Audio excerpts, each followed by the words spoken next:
Ok, số đây bằng bộ này này chụp chung bạn football gaming nơi video thay mấy trên hai này nàyថ្ងៃហ្នឹងខ្ញុំនឹងធ្វើការប្រាប់អំពីការ penalty ដើម្បីយក Aubameyang ខ្ញុំឃើញគ្នាយើងច្រើនមែនទេគាត់អត់ទាន់ដឹងអញ្ចឹងណាថាយើង penalty មិនដើម្បីអាចនឹងទទួលបាន revert ឲ្យ perfect ណា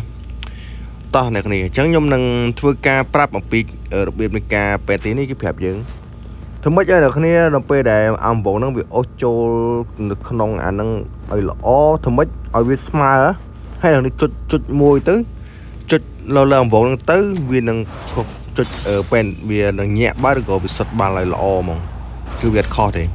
អូខេខ្ញុំធ្វើឲ្យមើលអ្នកគ្នាអូខេនេះឃើញវាអូសចូលវងហ្នឹងអ្នកគ្នាឃើញអូសចូលវងហ្នឹងយើងចុចលើហ្នឹងមកអូខេនេះគឺវាចេញទៅចុចអីចំអាខាងវងហ្នឹងពេលវារត់ចូលវងហ្នឹងធ្វើម៉េចចុចអីចំឲ្យវាល្អមកនេះឃើញទេចាំប៉ុណ្ណឹងមកនេះគឺវាដាក់ទៅ perfect មែនថាយើងសុទ្ធឲ្យបានសុទ្ធល្អអញ្ចឹងហ្នឹងហើយមានតែប៉ុណ្្នឹងគ្នាសម្រាប់ការ penalty ដើម្បីយក Aubameyang ធ្វើម៉េចយើងគ្នាអំវងហ្នឹងវារត់ចូលទៅក្នុងវងយើងចុចលើអំវងហ្នឹងឲ្យស្មើគ្នាកុំឲ្យវាហត់ចេញណាគ្នាហើយ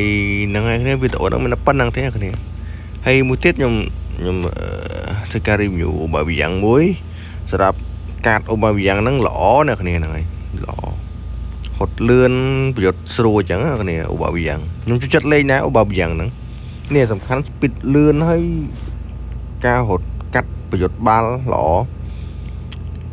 attacking awareness ក៏ល្អដែរប្រយុទ្ធស្រួលអូយ dribbling ball ក៏ល្អទៀតអែមនេះគ្រូកាតអែមមែនទេអ្នកគ្នាកាតអែមល្អកាតហ្នឹងហើយសម្រាប់ការ penalty